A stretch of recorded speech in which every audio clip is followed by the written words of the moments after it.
Salut tout le monde. Qu'aujourd'hui, nous voilà rendus au terme de cette découverte de la Lozère, les amis. Vous avez promis d'aller essayer de trouver ce rocher des Conques. C'est ce qu'on va faire.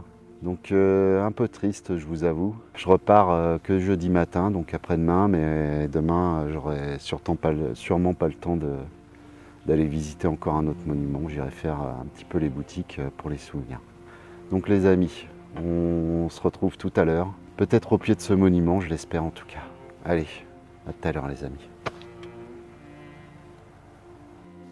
Et pour visiter ce site énigmatique du rocher des Conques de la Canne de Ferrières, on se rend près du village de Saint-Laurent-de-Trèves, où l'on avait pu admirer les fameuses empreintes de dinosaures. Nous voilà arrivés sur le bord de cette petite route. C'est vraiment perdu. Le décor est plutôt sympathique. Notre Graal du jour est normalement situé quelque part par là. Donc ça va être de la totale exploration. Et puis normalement on va trouver quand même, j'espère, avec un petit peu de courage et un petit peu de chance. Parce que même les gens du coin m'ont dit que c'était quand même assez difficile à repérer cet endroit. Et que même eux des fois ils n'arrivaient pas à retrouver. Allez, on trace la route, on part en expédition hors des sentiers battus. Et bah écoutez, j'espère que ma bonne étoile va encore me suivre aujourd'hui. Il y a vraiment, encore une fois, toutes les roches de la région typiques, calcaire, dolomie. Et d'ailleurs, notre site, ce sera des pierres un petit peu particulières, parce qu'apparemment c'est du calcaire jaune, donc on n'a pas trop vu ça pour l'instant. Alors je suis littéralement en train de fondre. Voilà, là, il fait chaud. J'espère qu'on va trouver, mais même si on ne trouve pas, c'est vrai que la vue en vaut la peine. Nous voilà arrivés sur le plateau. Il y a une belle vue. Et c'est ici que les difficultés commencent. Parce que maintenant, il va falloir trouver ce site. Donc c'est pas loin. C'est dans les 100 mètres autour de moi. Il y a pas mal de pistes, mais c'est un pré à vaches. Alors c'est peut-être les vaches qui ont tracé ces pistes-là. Peut-être que c'est elles qui vont m'aider à trouver ce lieu, mais normalement on est vraiment pas loin. Alors je vous avoue que j'ai quand même mis une bonne demi-heure à cuire au soleil avant de trouver. Mais ça m'aura tout de même permis d'admirer la vue et d'explorer les alentours. Les amis, je crois avoir trouvé. Il y a un très gros bloc là-bas, bien jaune, qui a l'air un petit peu isolé. Donc on va aller voir ça. Donc je voyais ça un petit peu plus à ma main droite. J'espère que je m'emballe pas pour rien les amis. Vous entendez un petit peu l'excitation dans ma voix. Si c'est bien ça, je suis content. Il n'y a peut-être pas grand chose à voir, mais un site méconnu qu'on va découvrir ensemble.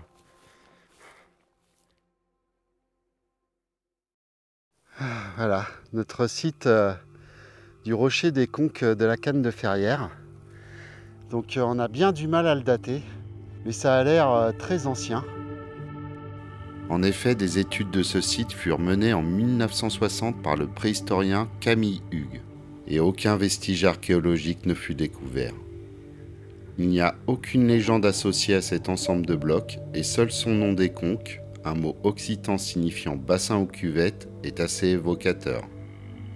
On peut toutefois le rapprocher avec d'autres sites du néolithique tardif, comme des tumulus ou encore des menhirs à cupules de la région. De plus, Camille Hugues étudia essentiellement le bloc principal, le plus volumineux, le plus marqué, que l'on voit ici. En tout cas, c'est un lieu vraiment mystérieux et fascinant, sujet à de nombreuses hypothèses quant à son utilisation et qui mériterait de nouvelles fouilles. On commence la visite. Les pierres sont toutes très belles, donc on va s'attarder un peu sur chacune. On commence par 3 petits blocs qui auraient peut-être été dressés comme des menhirs. Donc ça serait j'imagine, notre premier menhir. Une pierre calcaire qui a une forme plutôt étrange. Elle est pas mal enterrée, donc on ne peut pas voir sa forme réelle. Mais on pense que les 3 blocs que je vais commencer par vous montrer, on pense qu'ils étaient redressés. Franchement, malgré sa forme effilée, difficile à dire si ce bloc était autrefois planté. Pareil pour la pierre suivante, mais elle porte des marques intéressantes. Ici, on a un deuxième bloc avec des formes assez étranges. D'ailleurs, je pense qu'il a été taillé aussi, il y a vraiment une belle rigole. Avec une très belle cupule. Quand je vois par rapport à celle du bloc principal, pour moi, cette cupule est taillée. Et notre petit troisième bloc, c'est vrai que celui-là n'a pas de marque vraiment précise, mais on dirait un petit menhir. Il a deux sortes d'encoches sur le côté, une ici et une là. Ça me semble bizarre, comme si ça avait été voulu aussi, cette forme un peu étrange. Je me demande si ce bloc n'aurait pas pu être une sorte de banc, les encoches lui permettant de se maintenir bien au sol. Alors il y a d'autres blocs derrière, notamment un qui me semble aussi tout à fait original. Je pense qu'il fait largement partie du site. Pour moi, ce bloc-là a aussi été travaillé. Je pense qu'il a même été cassé. Il y a d'autres morceaux à côté. On a vraiment l'impression de retrouver les mêmes formes que l'on verra sur le bloc principal. Donc il y a plein de pierres étranges autour. Où j'ai posé mon sac, je pense qu'il y a aussi une pierre avec une cupule. Celle-là. Ça a l'air vraiment d'être une cupule faite par la main de l'homme. Donc à mon avis, il y avait beaucoup plus de pierres à l'origine que ce qu'on retrouve aujourd'hui. D'ailleurs, je pense en avoir trouvé d'autres dans les tas de pierres alentour. Comme celle-ci, située à une trentaine de mètres du site. Donc, il y a vraiment ici une marque assez étrange. Et vraiment sur celui-là, on voit vraiment des bassins. Et notamment celui-ci qui est plutôt bien marqué. Donc le site a l'air de former quand même un arc de cercle. Peut-être qu'à l'origine c'était un cercle de pierre complet. On va faire le tour, je vais vous montrer. Donc là il y a nos trois petits menhirs couchés. Celui du milieu avec cette belle rigole et ses cupules.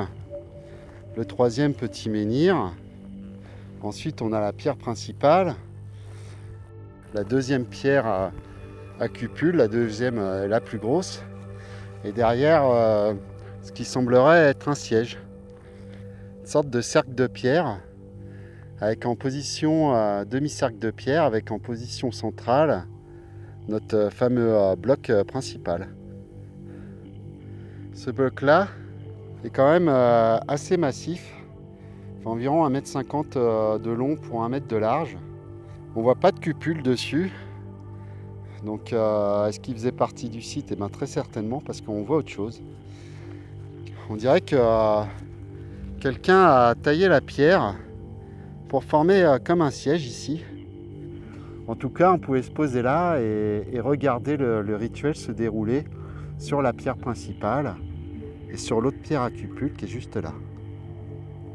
On va s'attaquer au deuxième plus gros bloc du site, qui fait environ 1,20 m de large pour 1,70 m de long.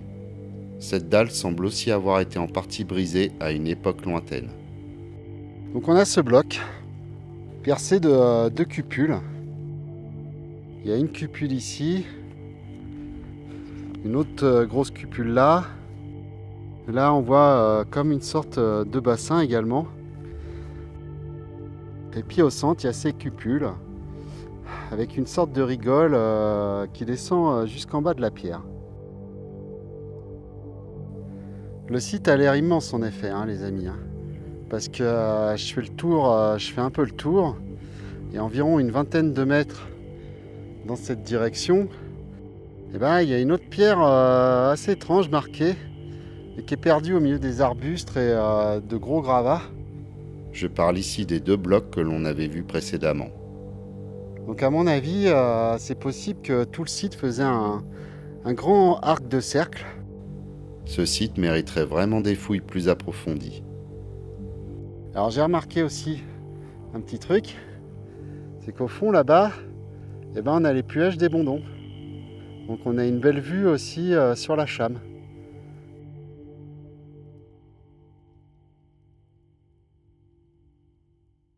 va regarder ce très beau bloc principal. Alors j'ai remarqué quelque chose, il n'est pas posé par terre. Il est posé en hauteur sur un petit remblai de pierre sèche. On voit très bien ce lit de pierre en dessous et la pierre ne touche pas le sol. On dirait une table de toit de dolmen réutilisée pour fabriquer ce bloc. On verra d'ailleurs un autre site similaire situé à quelques kilomètres, la pierre du baptême. Les croyances populaires racontent qu'à l'époque des guerres de religion, les protestants l'avaient utilisée pour réaliser leur baptême en secret. Est-ce qu'il y aurait une tombe en dessous?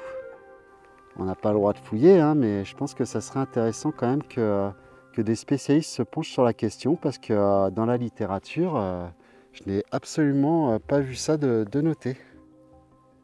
On va inspecter ce bloc principal qui est énormément marqué de cupules, de rigoles et d'un énorme bassin à peu près en son centre. Cette pierre est bien longue de 2,90 m pour une largeur d'1,60 m à sa base. Son épaisseur est quant à elle de 70 cm.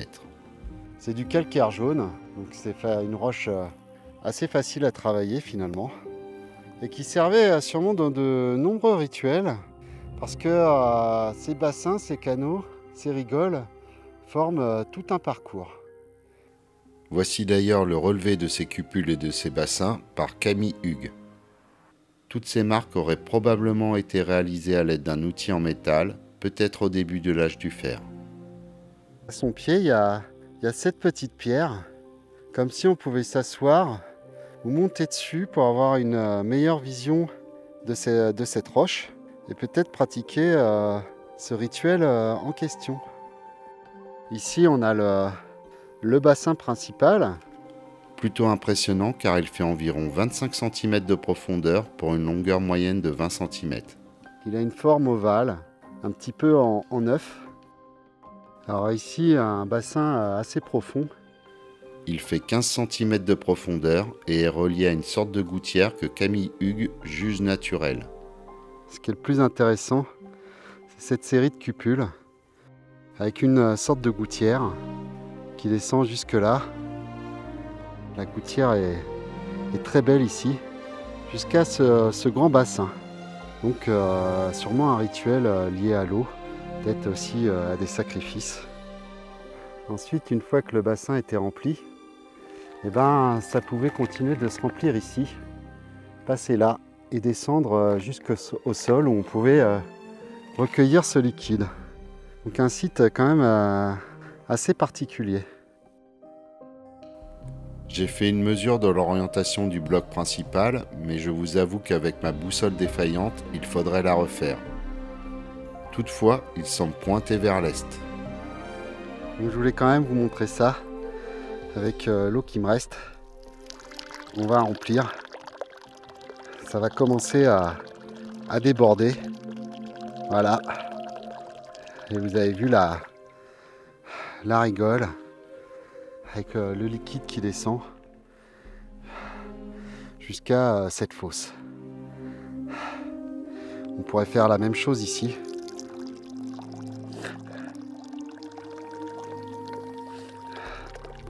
Pour continuer le rituel.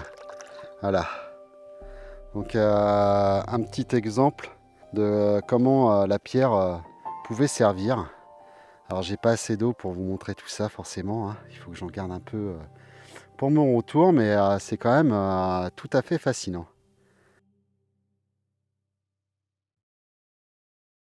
Bon les amis, je vais revenir un peu plus tard parce que là c'est vraiment pas la peine.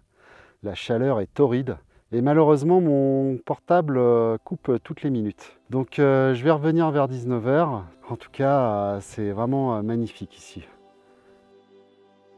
Je vous avoue que mon retour sur le site fut plutôt incertain car un gros orage s'était déclenché dans l'après-midi, mais je tenais vraiment à réaliser à ma manière ce fameux rituel.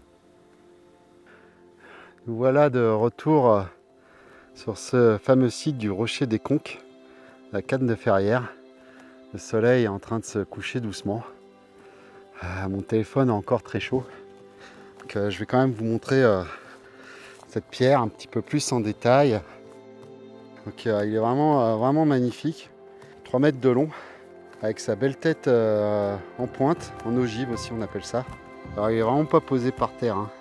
On voit toute une dalle qui a été fabriquée en dessous pour pouvoir poser cette pierre, je pense, bien à plat. On a ici la gouttière que Camille Hugues pense naturelle, mais on dirait vraiment qu'elle a été sculptée. Une sorte de bassin, comme si on avait pu mettre son bras ou peut-être un enfant. On a l'impression qu'on peut poser quelque chose. Alors quand même, il y a ces 3 cupules à côté de cette fosse. Est-ce que c'était pas une représentation du soleil? Ça me rappelle beaucoup les cupules que l'on avait pu admirer sur le bloc de grès de la tombe du coffre de pied de Béluge. On a un autre bassin ici qui permettait au liquide de se déverser dans la plus grosse cuvette. Il y a la petite rigole qui suit et qui descend. Il y a d'autres cupules hein, sur ce caillou, notamment vers la pointe. J'en lis 4. 1, 2, 3 et 4. Donc celle-là, elle n'a pas forcément une vocation à être remplie, je pense. Je pense que ça faisait partie un petit peu de l'iconographie de cette pierre, du caillou. Donc ce qu'on va faire, c'est que je vais poser le trépied et je vais essayer de vous montrer comment les bassins se remplissent, un peu mieux que ce que j'avais fait cet après-midi. On va verser de l'eau dans les cuvettes et on va un petit peu voir ce qui se passe. J'espère que vous verrez bien. Donc l'eau que j'avais mis tout à l'heure a déjà entièrement disparu. On va remplir cette cuvette. On voit que l'eau se déverse ici. Il y avait une deuxième cuvette ici. Pareil, ça remplit. Donc ici, peut-être qu'on pouvait boucher pour faire passer le liquide là. Ça dépendait peut-être des rituels. Parce qu'on voit que plusieurs cuvettes se rejoignent pour aller toutes dans ce bassin. Donc peut-être qu'il fallait toutes les remplir d'eau. Mais ici, il y a une rigole qui fait communiquer ces 2 cupules. Je vais en mettre ici aussi. Et normalement, elle va se déverser aussi dans le bassin. Elle se déverse d'ailleurs des 2 côtés. On voit qu'il y en a qui tombent au sol. Parce qu'il y a une deuxième rigole ici. Et après, l'eau de ce bassin était certainement, ce bassin devait être sacré, avait une fonction particulière. Et l'eau, tout le liquide qui coulait, qui était recueilli ici, voilà, servait peut-être à des rituels basés autour de Gaïa, la terre-mère ou le soleil. Je l'avais déjà évoqué, mais plutôt que de l'eau ou du sang, on utilisait peut-être parfois un liquide inflammable, comme de l'huile, pour remplir ces cupules et ces bassins. Donc vraiment un bloc vraiment très intéressant, avec ces rigoles, ces cupules qui amènent le liquide jusqu'au puits principal. C'est assez fascinant. Alors peut-être qu'il a été abîmé, peut-être que ça coulait encore mieux à l'époque, mais voilà, ça vous aura donné un bon aperçu de la chose.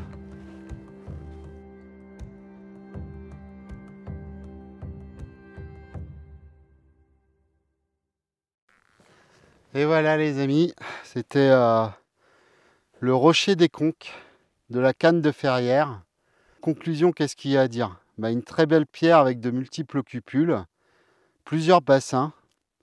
Les cupules sont reliées entre elles des fois par des rigoles pour permettre au liquide de se déverser au final dans ce très grand bassin ou dans celui-là aussi.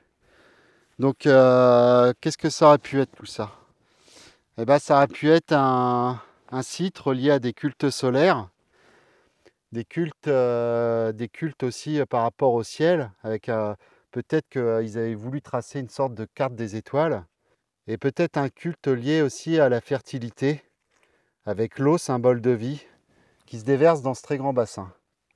Peut-être que ce bloc a également été utilisé par les protestants quand ils étaient pourchassés par l'Église catholique, persécutés, pour pouvoir réaliser leur baptême. Moi, je vois bien l'enfant être mis ici, l'eau sacrée être coulée, dans les petites cupules qui rejoignent ce grand bassin. Et ensuite, cette eau était bénie pour bénir la chose qui était là, peut-être en l'occurrence un bébé. Mais voilà, c'est une de mes théories. Ça a pu être aussi une utilisation possible pour ce monument. Mais à mon avis, il est très ancien. Donc les amis, je pense qu'on va avoir fait le tour. Je vais refilmer quelques images. Et puis on va se rentrer, ça va être déjà la fin de la journée. Je vais éviter de me manger un éclair. J'espère que ça vous aura plu. Demain, ça sera ma dernière journée en Lozère. On ira sûrement voir deux menhirs parce que l'érudit du village, ce certain Rémi Noël, m'a dit qu'il fallait absolument que j'aille voir ces sites. Donc je vais écouter ses conseils.